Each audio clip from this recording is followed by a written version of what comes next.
Matinding balita, isang nakakagimbal na insidente ang naglalagay kay Robles sa sentro ng kontrobersya matapos mo siyang mahuling nakuna ng video na may pinugutan sa karumal-dumal na krimen kung saan isang individual ang pinaniniwala ang pinugutan ng ulo.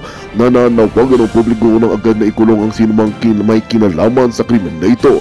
Ayon sa mga ulat, ang naturang video ay mabilis na kumalat sa social media na nagdulot ng pagkabigla at galit mula sa mga netizens. Si Robles na hindi pa nagbibigay ng pahayag ay sinasabing nasa ilalim ng masusing imbestigasyon. Nananawagan ng mga grupo para sa agarang aksyon mula sa mga otoridad upang masigurado na ang hustisya ay mabibigay sa biktima. Samantala, patuloy ang pagtutok ng mga otoridad sa mga insidenteng maaaring magdulot ng mas malinaw na detalye ukol sa insidente. Habang sa kabila ng kakagimbal na insidente, nananawagan ang publiko na pairali ng due process at siguraduhin maimbestigahan ang lahat ng posibleng sangkot. Ang krimen na ito ay muling nagbigay diin sa pangangailangan ng mas pinaigting na seguridad at hustisya sa bansa. Habang hinihintay ang pahayag ni Robles, umaasang sabay na ang mga responsable minanagot sa kanilang mga gawain. At yan nga ang balitang ating pakakatutukan. Ngunit bago ang lahat, siguraduhin mag-subscribe at i-hit ang notification bell para sa patuloy na pagtutok sa mga silap ng bagong balita dito sa tunay na boses ng masa.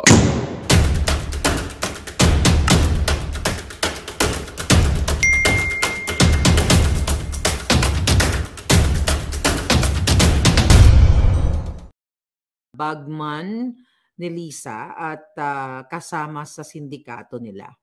Okay? Mga kababayan, wala nang puwang ang gobyerno ni Marcos Jr.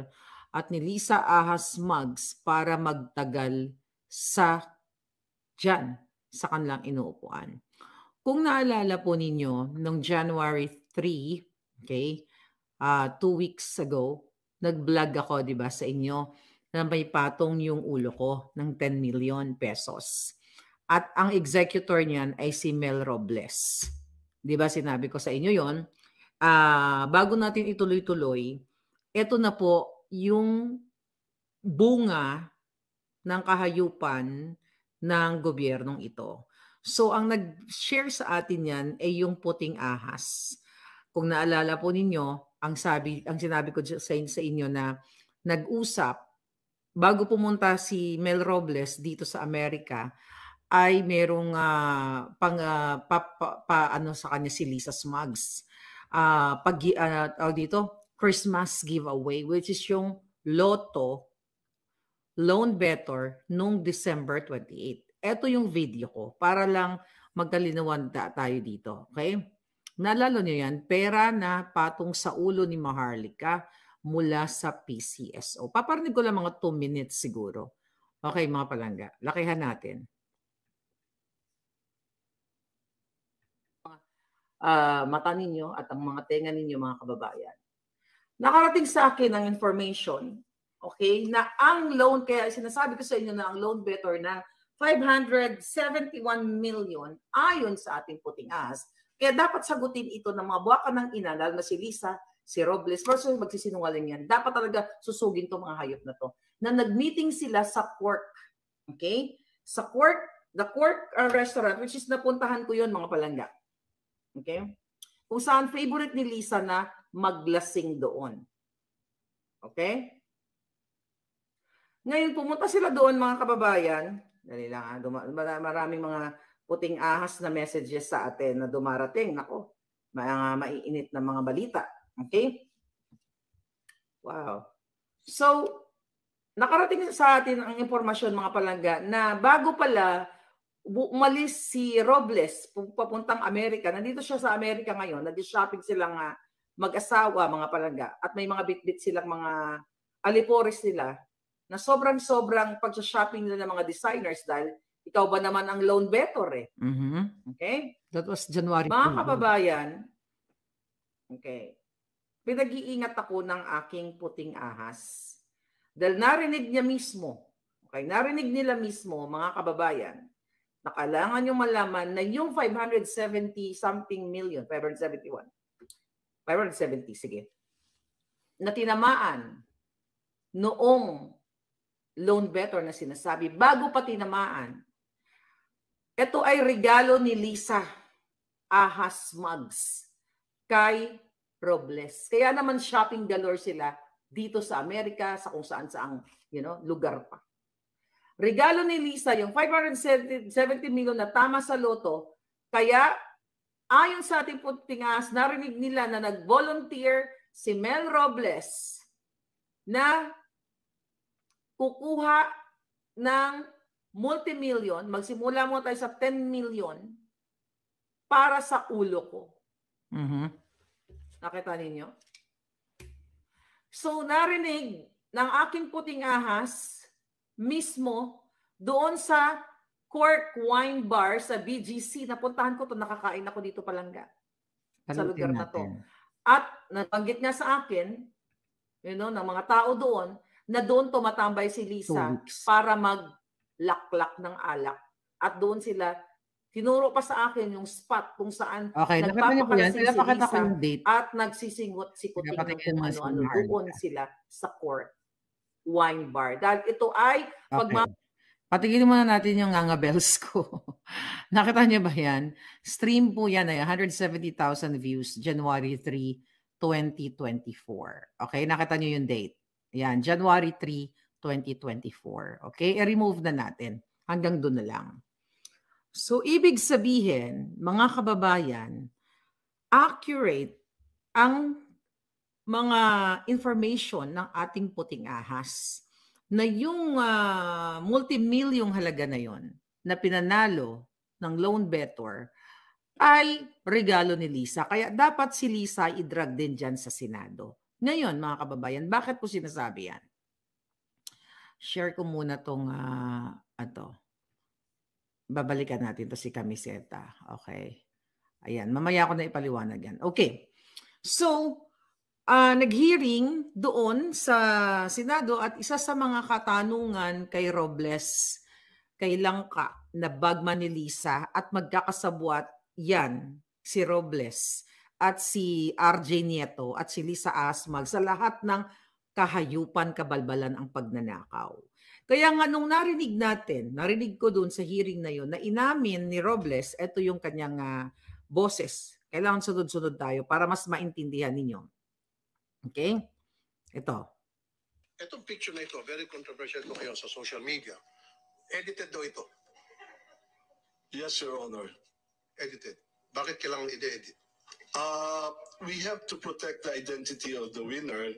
Meron po nagreklamo sa amin one time. We covered the face. Yung damit naman po ay nakilala. So, napakasinungaling, di ba? Okay, putulin muna natin yan. Inamin niya na edited. Ito po yung video na yan. No, not video. Ito yung picture muna. Okay, pinantay natin dito. Okay, here's the picture. Okay, edited. Okay, inamin niya. Nakita niyo yung picture na yan. Edited. Okay?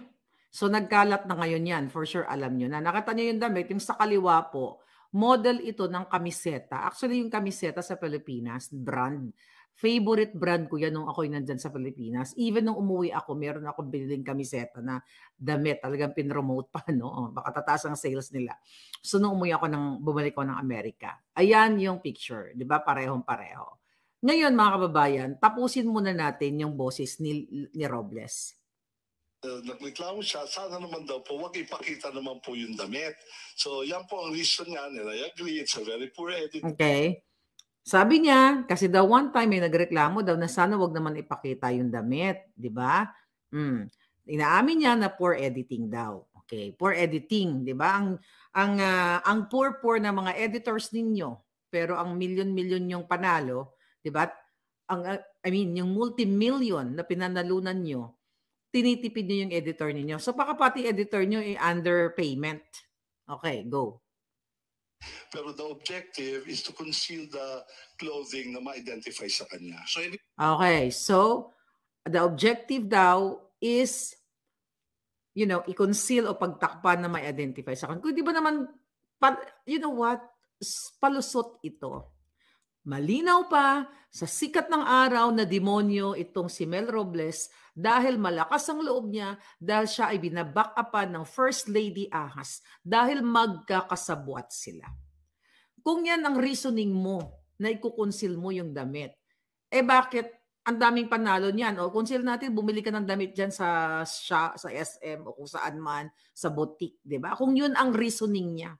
Pero kasi dahil sinungaling, dahil demonyo, dahil magnanakaw, lumalabas sa bunganga ng isang tao kapag nagsisinungaling at kapag evil ang pagkatao niya.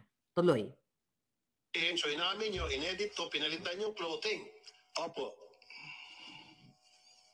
Okay, narinig nyo, pinalitan daw yung clothing. O, pakinggan nyo uli ang tanong ni Tulfo. Bakit kinakailangan palitan ng clothing? Again, part 2 yan ang pag-conceal kasi na-identify. Napipik ko na, nagagaral ka na again. Kay part po yan ang pag-conceal. Okay. Damit. For example, kung at that day, yung mga kapitbahay po, yun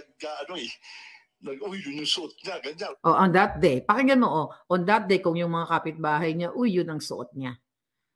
Obvious, tanga na lang ang maniniwala sa buwakan ng inang to. Kung nakapag-selfie siya, meron yung kung nakapag-selfie siya, ano yung, yung connect, o yung kung that day, mga kapitbahay nun, kung nakapag-selfie siya. Diba? Obvious na binababoy kayo dyan sa Senado. Unless na lang pare-pareho kayong baboy. Tao sa amin, favorite clothes daw kasi. Kaya nalaman back up natin ng konti. That day, yung mga kapitbahay po, yun yung suot niya, ganyan. O kung nakapag-selfie siya, meron yung pong nagreklamo sa amin, favorite clothes daw kasi. Kaya nalaman siya. So, meron po nakapagreklamo sa amin. Favorite clothes po kasi kaya nalaman siya. Sino yung nakapagreklamo? Dapat nga pigay ng gusto to eh. Mayroon silang executive session right now. Mali, 1,600,000,000% katumbas ng pinanalo nilang loto na sinungaling ang buwakan ng inang Robles na ito. Dahil nga ulitin ko, kasabwat niya si First Lady Lisa Araneta Marcos, aka Ahas Botod. Tuloy. Honor, if there is something to apologize, it's the poor editing. But I think it has served its purpose of concealing the identity. So at least sinamin nyo. Okay. So, hindi pwedeng apologize. Number 1, fake news. Number 2, binababoy, niloloko ang Pilipino. Okay? Number 1 lahat, pagnanakaw, pagkukurap. Okay? Nagtatanong, nagsabi, purang pagka-edit. I'm sorry, we're not very good at editing the clothes. Pero hindi sila magaling sa editing kasi hindi nila ginagastusan kasi gusto nilang kumamkam ng kumamkam. Okay, tuloy. Edited. Hindi po, totoo. Ay, back up lang natin konti. Amin nyo, ayan, marami kasi mga nagtatanong, nagsabi, purang pagka-edit. I'm sorry, we're not very good at editing the clothes. Pero yung tao hindi edited. Hindi po, totoo po Tunay na yan. tao to. Tunay na tao po yan. Tandaan nyo yan sabi niya ang tao hindi edited. Tunay daw na tao. Okay, mamaya babalang kasi natin. Okay, so kaya sabi ko mamaya sa executive session, gusto ko malaman yung identity nitong taon to, pati yung nanalo sa 690 million. Actually, lahat po on record dyan, kung isusumpinan nyo po, we can provide the names. No, sa executive session, pwede naman siguro yan. Am I right, Senator Coco? Can we do that? Okay, isusubpina kasi gusto pang patagalin. Gusto pang na-distrong ka rin. Okay? So right now, nag-executive session sila sa Senate. I don't know kung tapos na. Eto mga kababayan, open natin lahat ng ating mga mata. Kaya ito pinakita, ayan po yung pinagkuwaanan ng picture. Buti na lang, may mga magagaling tayo mga netizen na nahanap nila yan. Actually, may nag-send sa akin yan. So, ang sabi dyan, ito pala yung original na sinend sa akin.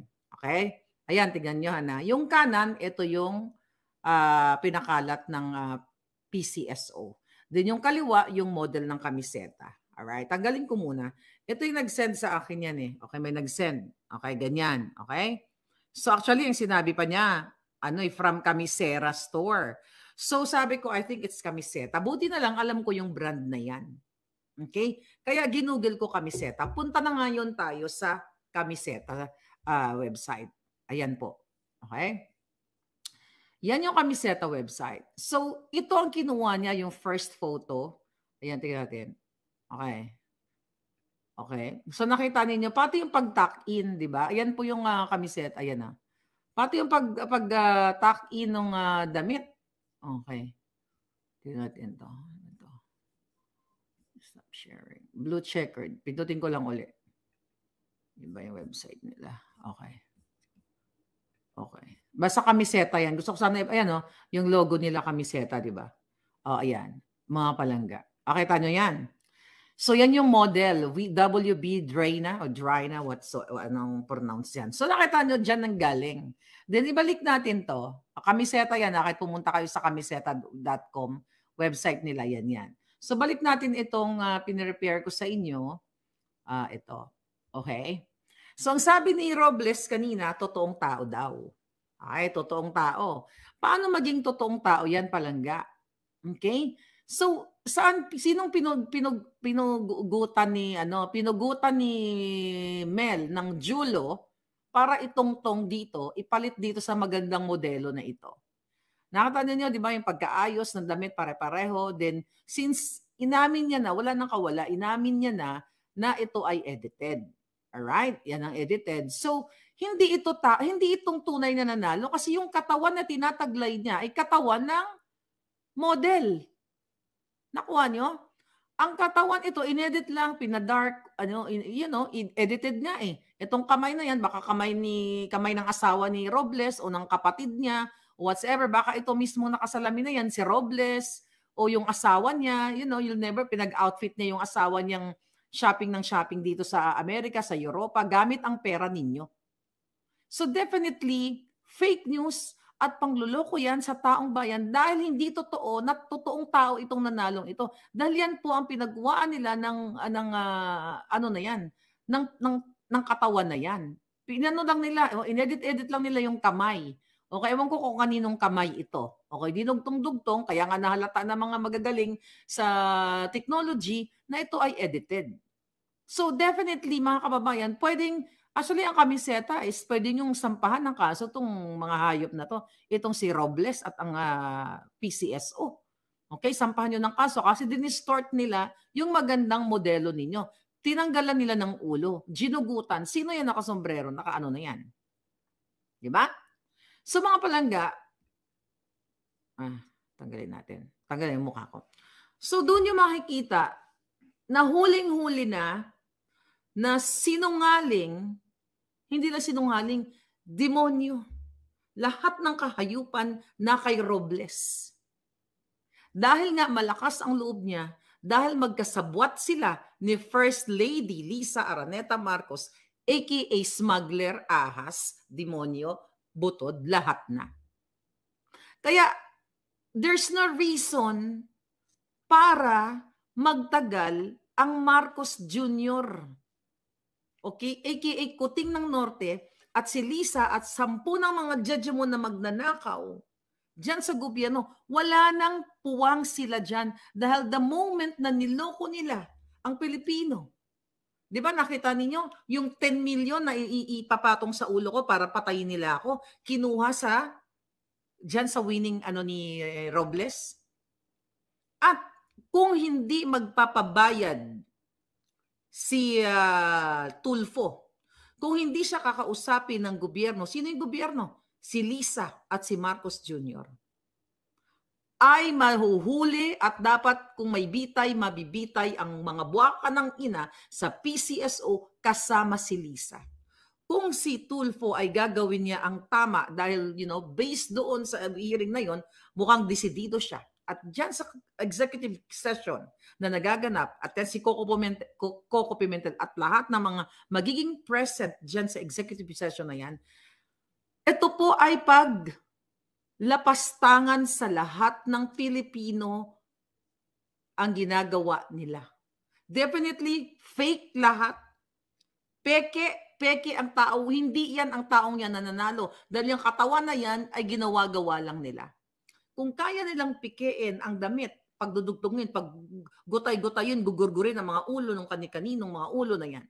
Ibig sabihin, mga kababayan, kaya din nilang gurgurin kaya nilang i-manipula ang mga winning combination. Kasi only sa pamumuno ni Robles, dahil nga malakas ang loob niya dahil kasabwat na si Lisa, nangyayari ito sa pamumuno ni Kuting ni Marcos administration. Kung naalala ninyo, kung kayo ay nakatutok dito sa aking channel, last year, 2023. Sinabi ko sa inyo na si Mel Robles ay ginamit niya si Lisa nung inarbor niya ang isang notorious na nahulihan ng mga papasabog at mga high-powered, pangpa-jom, you know what I mean. Diba? Pangpa-distract ng sambayanan. Diba? Nahuli yon. At ano nangyari doon mga palangga? Inarbor ni Mel Robles. Naalala ninyo? Inarbor ni Mel Robles si Amit Chandiramani na hinuli siya. Okay, hinuli yon ng ISAP, CIDG, I think Cavite Police, then, grupo ng ating mga men in uniform, hinuli yon noong June 22 of 2023. Ano nangyari doon mga palangga? Ayan, nakita nyo? Si Amit Chandiramani. Yan yung inarbor ni Robles. At pinayagan naman ni Lisa, non-bailable yan, mga kababayan. Non-bailable yan, inulat ko yan sa inyo at kinonfirm yan ng PNP dahil tinawagan ko, actually si General Sermonia during the time. Okay? Kung totoo ba na tumawag si Robles. Okay? At not only that, may isa pa akong tinawagan. Okay? Na kinonfirm. Magandang balita ang hatid namin sa inyo ngayong araw. Sa pagtatapos ng aming balitaan, nagbigay kami ng mga mahalagang impormasyon. Maraming salamat sa pagtutok at pagsuporta sa aming programa. Huwag kalimutang manatili sa mga susunod na araw para sa mga bagong balita at mga kwento na dapat nating abangan. Mula sa Boses ng Masa, magandang araw Pilipinas!